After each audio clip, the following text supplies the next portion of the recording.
Hello everyone, my name is Shikha Sankhwar. I have cleared my UGC NET Sociology exam twice during my masters. Let's look at the exam pattern and decode it syllabus.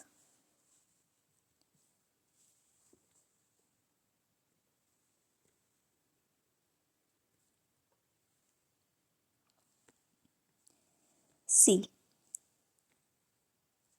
our exam is going to be conducted in two parts.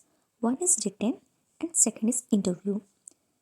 Written part has also two parts, general knowledge which contains 30 questions and optional subject means our subject that is sociology 70 questions.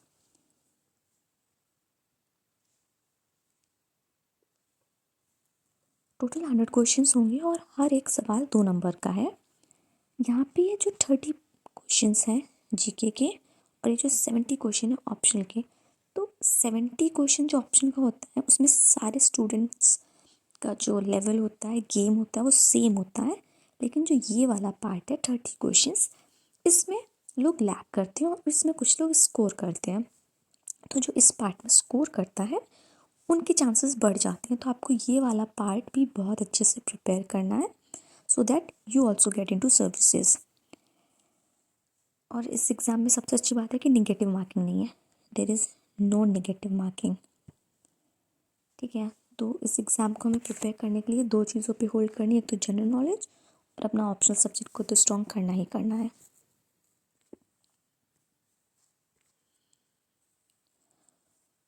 अभी हम देखेंगे GK का syllabus. General knowledge के syllabus में we have 6 units, 6 unit है इसमें। Current affairs, teaching research aptitude, ICT information and communication technology, people and environment, Indian history and geography, Indian history and geography 2 subjects, Indian constitution and economy again 2 subjects. तो सबसे important यहाँ पे जो हमें prepare करना रहेगा वो है करंट अफेयर्स। करंट अफेयर्स हम लोग कहाँ से प्रिपेयर करेंगे? For that we have magazine. In Hindi we have 2 sources like आई दृष्टि, एक आई दृष्टि आती है और एक आती है घटनासार।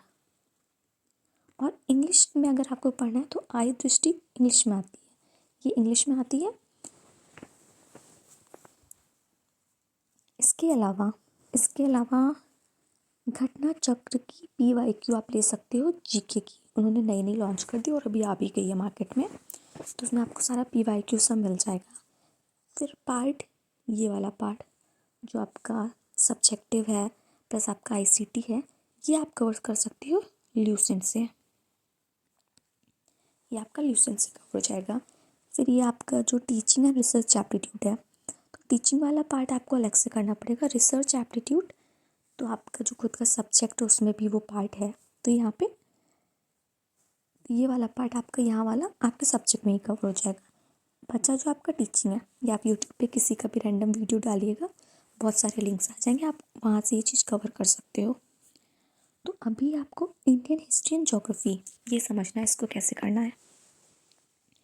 इसको हमें इस पे जो जो चीज़ें दी होती हैं हमें उसी पॉइंट से आगे नहीं बढ़ना है, हमें उतने में ही रहना है। अब लेकिन उन्होंने दे दिया है कि भाई इंडियन नेशनल मूवमेंट आपको 1857 से 1950, मतलब कि कह रहे हैं कि भाई 1857 की क्रांति से आपको पोस्ट इंडिपेंडेंस तक की हिस्ट्री पढ़ लेनी है, कुल मिला के मॉडर्न हिस्ट्री है।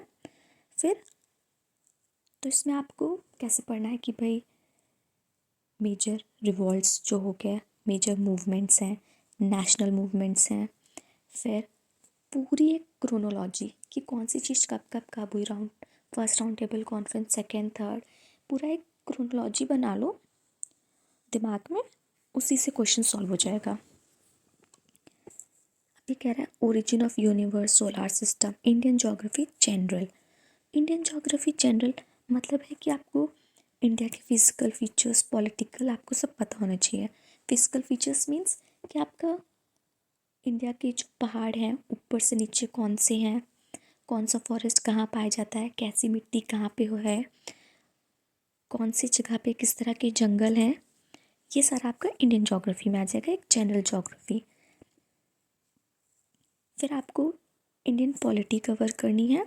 इसमें आपको प्रियम्बल, फंडामेंटल राइट्स, डीपीएसपी, ये बहुत ही सिंपल से टॉपिक्स हैं। आपको प्रियम्बल पढ़ लिया, प्रियम्बल पूरा पढ़ के समझ लिया, उससे 2 ही क्वेश्चन बनते हैं कि भाई 44th 42nd अमेंडमेंट से कौन से वर्ड्स ऐड हुए हैं, डीपीएसपी टोटल कितनी है, कौन सी डीपीएसपी में क्या है, फंडामेंटल राइट्स के आर्टिकल्स याद होने चाहिए।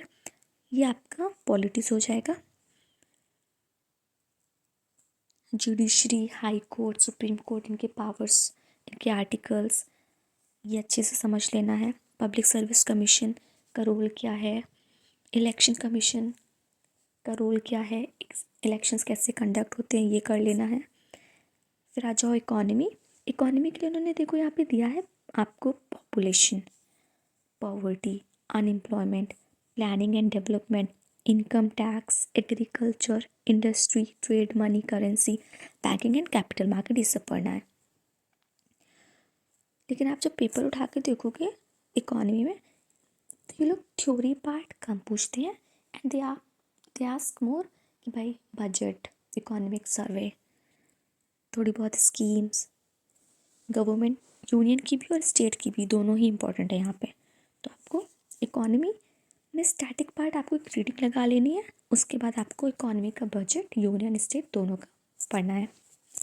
करंट अफेयर्स में जब हम आई दृष्टि पढ़ेंगे तो आई दृष्टि एक पीसीएस एस्पिरेंट्स की मैगजीन है, लेकिन आपको पूरी नहीं पढ़नी है, आपको उसके नेशनल इंटरनेशनल के पॉइंटर्स पढ़ने हैं। आपका पॉइंटर्स से ही हो जाएगा। उसके बाद उसमें कुछ स्पोर्ट्स की न्यूज़ है पीछे, आपको वो पढ़ लेनी है, और इंडेक्सेस वगैरह भी गिवन है, वो भी आप उसी से कवर हो जाएगा बहुत अच्छे से। तो आई दृष्टि आपको पूरी नहीं पढ़नी है, आई दृष्टि मैं पढ़ाऊँगी भी, लेकिन तो बेसिकली इसके जो 6 यूनिट्स हैं और इससे 30 क्वेश्चंस पूछे जाएंगे, दैट कंटेन 60 मार्क्स। तो हमें हर एक टॉपिक को पढ़ना है, कवर करना है। Here, before preparing and before covering any of these units, try to read PYQ. Read PYQs first, analyze them, and then jump into the syllabus part. For current affairs, I have told you we have 2 sources, घटना चक्र and घटना सार, that comes in Hindi. और English के लिए we have only आई दृष्टि, that comes in English also. But for if you are comfortable in Hindi, then go for आई दृष्टि in Hindi, because आई दृष्टि in Hindi has much better content as compared to English version. Okay.